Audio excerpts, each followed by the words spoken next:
J'aimerais aujourd'hui parler du wokisme parce que je pense que c'est un problème plus grave que les gens pensent. Tu sais, souvent, les personnes qui disent Ah, tu sais, c'est dommage, là, maintenant, il y a une montée de la droite, une attaque envers le wokisme. Tu sais, c'est genre des artistes qui comprennent pas nécessairement, évidemment, les nuances scientifiques, qui sont bien bons pour donner leur opinion sur tout, mais ça veut pas dire qu'ils comprennent ce dont ils parlent. Tu sais, je sais pas, moi, je suis un diplômé d'anthropologie. Je pense que j'ai plus étudié les questions sociétales, de sciences humaines, l'épistémologie des sciences humaines que l'artiste moyen qui, lui, a tout à son honneur étudié la musique, l'art de la scène, etc. C'est correct. Puis je dis pas qu'ils n'ont pas le droit à leur opinion. Tous les humains ont le droit à leur opinion. Tous les humains ont le droit à voter. Je suis très démocrate dans mon fond. Par contre, quand on fait une opinion, il faut quand même avoir certains arguments. C'est pas juste une espèce d'offense, puis de dire, tu sais, sinon t'es raciste, sinon t'es transphobe, sinon t'es sexiste. Parce qu'en fait, des fois, en défendant une certaine position théorique, on est en fait raciste en disant vouloir ne plus l'être. Comme par exemple dire que les Blancs sont méchants, ou on est sexiste en disant que les hommes sont méchants, ou on est finalement, la transphobie, c'est un petit peu plus compliqué, mais encore une fois, on peut être d'accord avec, mettons, l'intersexe ou le fait qu'une personne a le droit de ne pas se sentir bien dans son corps, sans nécessairement en venir à la conclusion qu'une personne est de l'autre genre. Point barre. Mais bon, c'est un peu plus compliqué le sujet trans. Je pense que c'est lui qui a amené énormément de divisions dans la société. Mais en réalité, si on regarde la généalogie de la chose, comme dirait Nietzsche, le trans, c'est juste une cerise sur le bout du sundae, c'est juste la pointe de l'iceberg. La dérive idéologique qui a amené le wokisme tel qu'il est aujourd'hui, et je pense qu'il faut plus la comprendre de base au niveau du sexisme et du racisme, puis comment notamment la notion d'intersectionnalité a été mal utilisée. Encore une fois, l'intersectionnalité en soi, c'est pas un problème de reconnaître qu'il y a des catégories qui se croisent. Mais quand ça devient une espèce de compétition de victimes, ça l'est. Mais sans rentrer dans tous les détails, commençons par le début. Commençons par parler de c'est quoi le wokisme et comment il est correct à la base. OK? Donc, à la base, le wokisme, c'est un mouvement qui est né aux États-Unis. Et donc, c'est surtout une question raciale à la base. Et raciale dans le sens vraiment naïf, noir-blanc. Je dis vraiment naïf, noir-blanc parce que si on pose les fondements plus scientifiques du racisme, premièrement, il faut faire la distinction entre racisme et racialisme. Et il faut comprendre que le racisme est historiquement utilisé par des populations génétiques. Autrement dit, il y a du racisme entre les Chinois et les Japonais, il y a du racisme entre les Allemands et la France durant la Deuxième Guerre mondiale, c'est évident. Et donc, c'était pas vraiment une question noir-blanc. Mais avec les États-Unis, l'esclavagisme, la notion de noir-blanc a pris une grosse emphase et évidemment, c'est comme deux espèces de melting pot. Parce que, comme je le disais, aux États-Unis, je sais pas moi, un descendant britannique peut avoir du racisme envers un Polonais, mais pour un Noir qui, encore une fois, de leur côté, mélange les Sénégalais puis les Congolais, mettons, ben, c'est-à-dire qu'entre l'Anglais et le Polonais, il peut y avoir du racisme entre eux. Et entre le Sénégalais et le Congolais aussi. Mais dans une espèce de théorie raciale extrêmement simplificatrice, là, où c'est comme les peaux foncées contre les peaux pâles, euh, c'est manichéen. C'est que c'est ramené à des espèces de bases qui sont même pas des races, dans le sens où, si on veut considérer le racialisme, comme je disais d'emblée, le racialisme, c'est essentiellement une théorie scientifique, biologique, qui dit que les races existent. Le racisme, c'est une idéologie politique qui dit qu'il y a des races supérieures à d'autres et que donc certaines doivent diriger les autres. C'est plus comme un peu le système de caste en Inde. Donc, le fait de reconnaître en soi des différences entre les populations génétiques n'est pas du racisme. Pour que ça en soit, il faut dire qu'une des populations est supérieure à l'autre ou le penser. Et donc, ça, c'est du racisme. Mais encore une fois, quand on parle de race, on parle de population génétique et on ne parle pas de choses comme des couleurs, qui pourraient peut-être être plus comme des grands groupes. T'sais, on pourrait peut-être, comme il y avait une théorie raciale, je pense au 17e siècle, un Français qui avait établi ça en 5 couleurs. Vous avez peut-être entendu parler des blancs, des noirs, des jaunes, des rouges et des bruns. Bon, c'est des espèces de catégorisations très simplistes, à mon avis, là. Mais bon, je viens de réaliser que ma sécheuse a arrêté. Je ne sais pas si ça change l'audio. Je suis sur du réduction de bruit. Je m'excuse si ça a fait un fuck dans l'audio de la vidéo.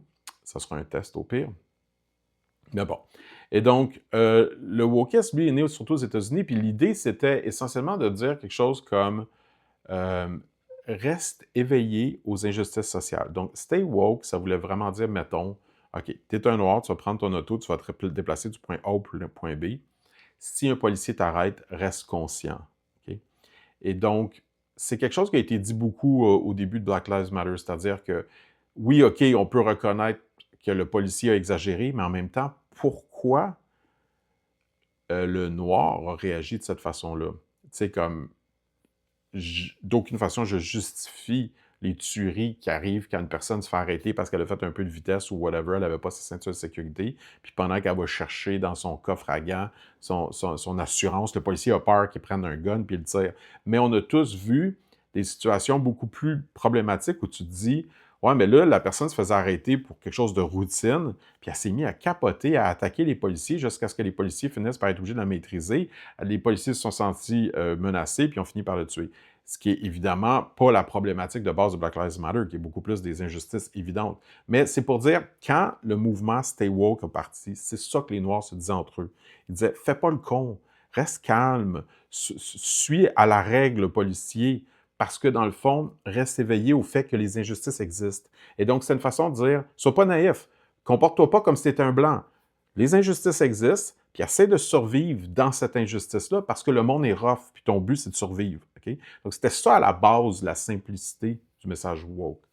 Il a été repris plus tard par une femme dont j'oublie le nom, mais qui était une femme noire lesbienne, et qui, là, a vraiment mis de l'avant la notion d'intersectionnalité. Parce qu'elle, dans le fond, elle se disait 3 fois victime. Je suis victime en tant que femme, je suis victime en tant que noire, je suis victime en tant que lesbienne. Donc, je vis une discrimination en tant que LGBT, je vis une discrimination par ma race, et je vis une discrimination par mon sexe et mon genre, peu importe. Et donc, ça, cette notion d'intersectionnalité-là, à la base, n'est pas fausse, mais elle a créé une espèce d'échelle de valeur, puis de classification, de hiérarchisation des niveaux de victimes, qui s'est mis à dire comme elle a plus de droits de parole par rapport à la notion de victime que, mettons, un homme blanc hétérosexuel. Et c'est quand je disais que en voulant combattre le racisme, des fois, on devient raciste. Ça, c'est un exemple. Parce que là, tu donnes un pouvoir, finalement, aux Noirs en disant, vu qu'ils sont marginalisés et qu'ils sont des victimes plus que toi, et donc qui souffrent par définition plus que toi, nonobstant une femme noire lesbienne qui a réussi, qui a un gros show, qui est milliardaire, tu sais, ou millionnaire, peu importe.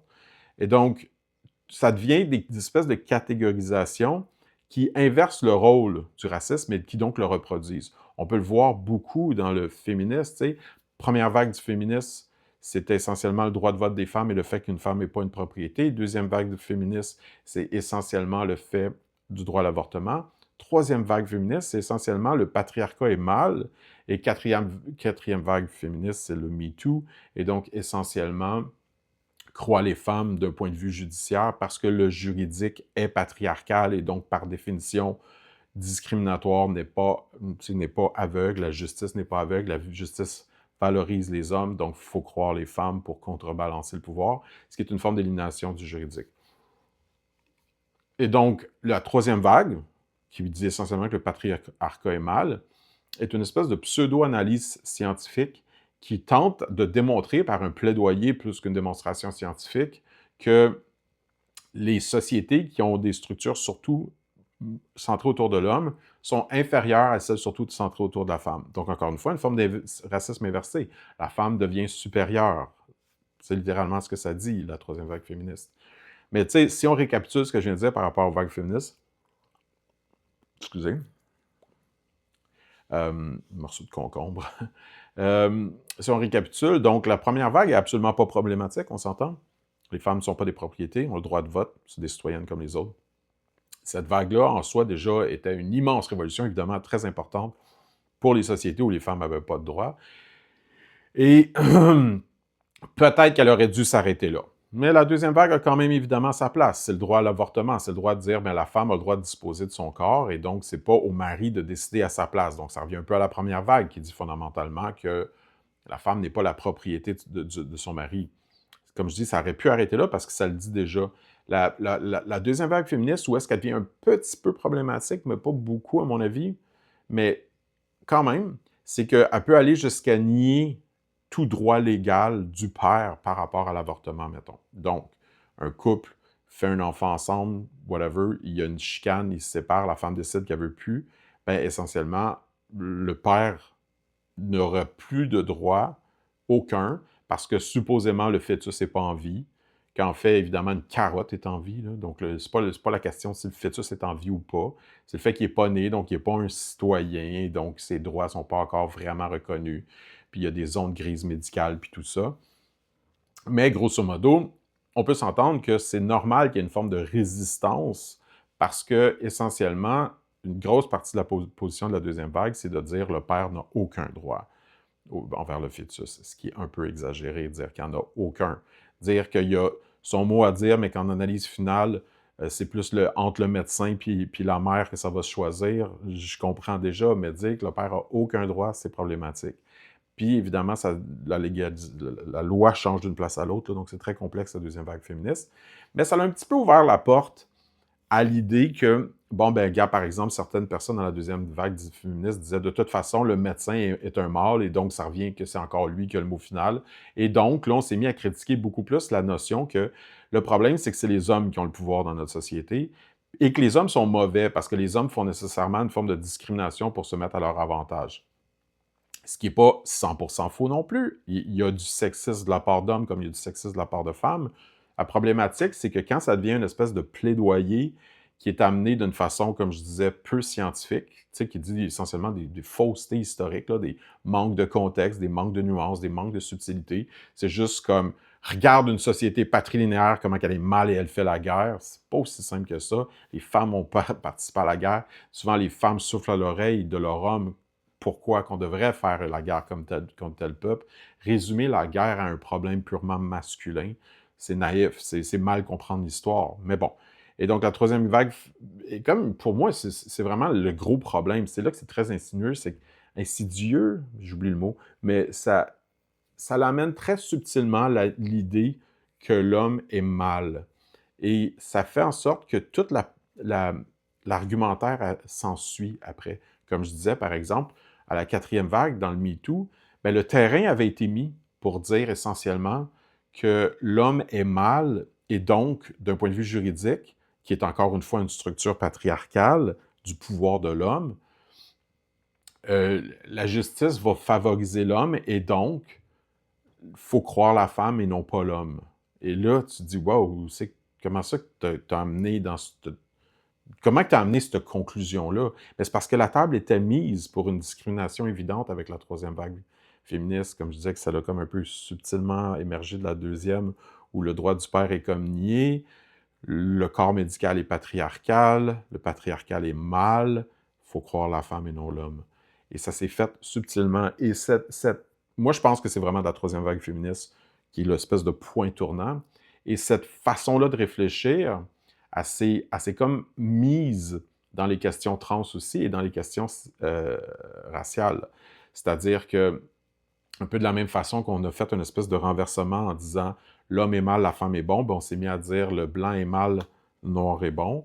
Puis ça l'a aussi amené justement un peu certaines personnes à se considérer de l'autre genre. Par exemple, on peut dire que certains hommes, nés hommes qui se disent femmes, donc des femmes trans, le font parce qu'elles ne se reconnaissent pas justement dans cette espèce de caricature du jugement qu'on porte envers l'homme. Mais aussi, certaines femmes, et ça, je trouve ça encore plus intéressant, c'est un peu un autre sujet, mais ça y touche beaucoup en fait, des femmes qui deviennent des hommes, souvent le deviennent parce que dans le fond, elles se font reprocher de ne pas être assez féminines dans un système qui supposément serait encore une fois le patriarcat qui mettrait une trop grosse pression sur la femme. Mais je ne suis pas d'accord avec cette espèce d'axiome de base-là. Par exemple, les mannequins, en général, le monde de la mode, c'est des gays qui vont être avec les mannequins. Fait que déjà, dans les mannequins, tu vas voir des femmes qui ont l'air un peu des hommes. Tu sais, ils ont l'air, leur corps, c'est souvent peu de seins, c'est souvent filiforme, et ils ont un peu plus l'air d'un mâle adolescent, comme peu de poils, tu sais, qui va exciter les homosexuels. Et donc, cette idée que les hommes veulent des mannequins comme ça, je pense pas que c'est vrai. Et je pense pas que c'est vrai que les gars, en général, préfèrent des filles hyper maquillées. Je pense que la pression vient plus de leur propre culture, de s'hyper féminiser. Et donc, en fait, on a une espèce de situation où il y a plus de femmes qui se disent hommes que d'hommes qui se disent femmes dans les trans, quoique c'est plus les hommes qui deviennent des femmes qui sont problématiques parce qu'ils continuent à garder leur espèce de testostérone agressive, de dire « j'ai le droit d'être une femme ».